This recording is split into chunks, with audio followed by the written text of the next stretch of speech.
D Tamil நேயர்களுக்கு வணக்கம். தமிழகத்திலிருந்து வந்து சுவாமிமலையிலிருந்து இன்னைக்கு 5 தலைமுறையாக காசியில் வசிக்கக்கூடிய கே வெங்கட்ரமணன் அவர்கள் இன்னைக்கு முன்னாடி நினைச்சிருக்காரு. அவர் யார், அவர்கிட்ட தெரிஞ்சு அவர்கிட்ட கேட்டு போவாங்க. சார் வணக்கம். சார் வணக்கம் எல்லாருக்குமே. என் பேர் கே வெங்கட்ரமண கணபாட்டி. நம்மளுக்கு பூர்வீகம் சுவாமிமலை, 5வது தலைமுறை காசியில் இருக்கும்.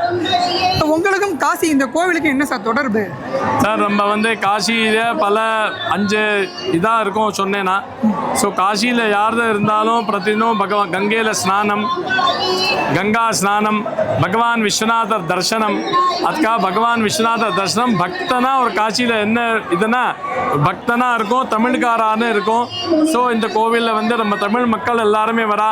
நம்மளுக்கு தமிழ்காரா கூட அவள் தமிழில் பேசி அவளோட இந்த ஊர் விசேஷம், கோவில் விசேஷம் முன்னாடி எப்படி இருந்தது இப்போ எப்படி இருக்குன்னு அதெல்லாம் சொல்கிறதுக்காக ரொம்ப பிரசன்னமாக அவங்க கூட நான் இருக்கேன். சரி வைங்க சார். இப்போ நீங்கள் தொடர்ந்து எப்படி பார்த்தாலும் ஒரு 30 வருஷம் ஆண்டு காலம் இந்த காசிக்கும் உங்களும் குறைஞ்சபட்சம் ஒரு தொடர்பு இருக்கும். நீங்கள் பிறந்து வளர்ந்தாலும் அந்த 30 வருஷம் ஆண்டுகளில் அந்த கோயிலுடைய தமிழர்களுடைய வரவு அப்படிங்கிறது எந்த மாதம் இருக்குது? 5வது தலைமுறைன்னு நான் சொன்னேன்.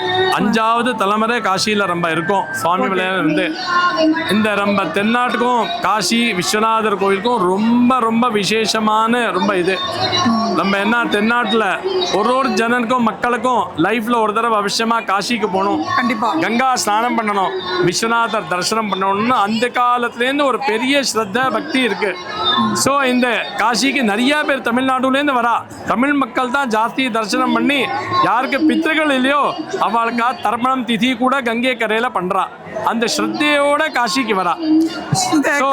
இந்த காசி தமிழ் சங்கமம் ஆரம்பிச்சதுலேருந்து பார்த்தோம்னா இது சென்னை பெரிய சிட்டி, கோயம்புத்தூர் பெரிய சிட்டி மற்றும் அங்கேயே நிறையா மக்கள் வந்திருந்தா. இப்போ இதனால என்னாச்சுன்னா கிராமத்தில் எல்லாருக்கும் தெரிஞ்சு இப்போ காசியில் தமிழ்நாடுல பார்த்தீங்கன்னா 60% தமிழ்நாடுலேருந்து தான் மக்கள் வந்துட்டு இருக்காங்க. இப்போ நீங்கள் காசி தமிழ் சங்கமத்தில் அந்த முதல் இதிலேருந்து நான் உங்களை பார்த்துட்டு வரேன், உங்களை இன்ட்ராக்ட் இருக்குது.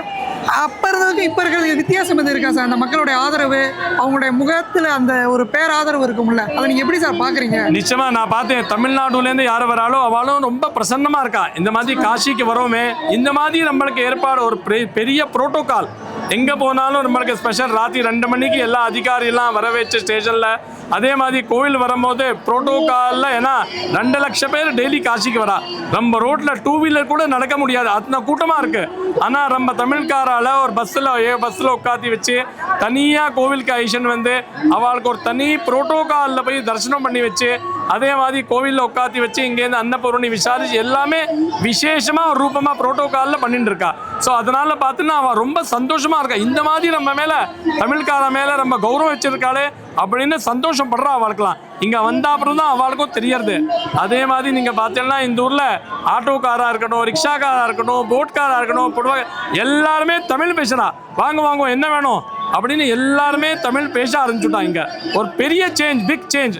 ஏன்னா ஒரு பாரதம் உன்னத பாரதம்னு பார்த்தோன்னா நம்ம பாரத வருஷம் நிறையா கலாச்சாரம் இருக்குது. எல்லாருமே ஒன்று, எல்லாரும் திங்ஸ் ஒன்று தான், எல்லாரும் பூஜை ஒன்று தான், எல்லாரும் ஒரே சேர்ந்து தான் இருக்கும். இந்த தமிழ் சங்கமத்தில் ஆரம்பிச்சதுலேருந்து இன்னும் ஜாஸ்தி நம்ம தமிழ்நாடுக்கும் காசிக்கும் சம்பந்தம் நிறையா ஏறி இருக்காது.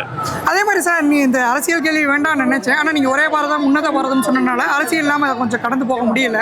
ஏன்னா தமிழகத்தில் வந்து தொடர்ந்து தமிழ் வேற, ஹிந்தி வேற, தென் தமிழகம் வேற, தென்னிந்தியா வேற, இந்தியா வேற அப்படிங்கிற ஒரு பிரிவினை பேசி அப்படி ஒன்றுமே கிடையாது. நம்ம தமிழ்னும் ரொம்ப ஓல்டஸ்ட் லாங்குவேஜ். அதே மாதிரி ரொம்ப கேட்கறதுக்கே ஒரு ரொம்ப அழகாக இருக்கும் அந்த மாதிரி தமிழ் லாங்குவேஜ். அதே மாதிரி ஹிந்தி தான், எல்லாமே ஒரே தான். அதில் ஒன்றே சம்பந்தமே அது தனி இது தனி கிடையாது. நீங்கள் பாருங்க, என்ன நம்ம பாலிடிக்ஸ் பற்றி பேச வேண்டாம். தமிழ்நாடுல ஒரு கோவில்லையும் காசி விஸ்வநாதர் சிவலிங்கம் இருக்கா, அன்னபூரணி விசாலாட்சி விக்கிரம் இருக்கா, தென்காசின்னு அங்கே இருக்கு.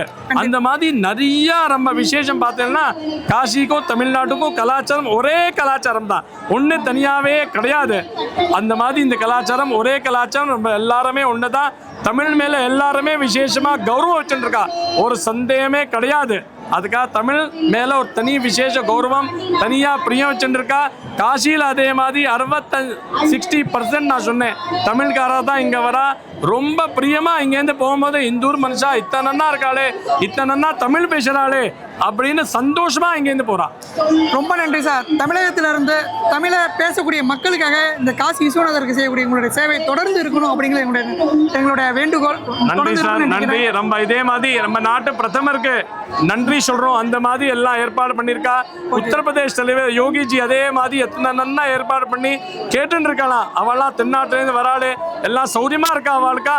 அந்த மாதிரி யாரு விசாரிப்பா, ஒருத்தருமே கிடையாது. அந்த மாதிரி அவளுக்கும் இதே மாதிரி ரொம்ப நன்றி சொல்றேன். அதே மாதிரி நீங்களா இதே மாதிரி வந்துட்டே இருக்கணும். நம்ம காசிக்காரா இதே மாதிரி உங்களெல்லாம் வரவேற்கணும். நமஸ்காரம். நன்றி நன்றி. நமஸ்காரம்.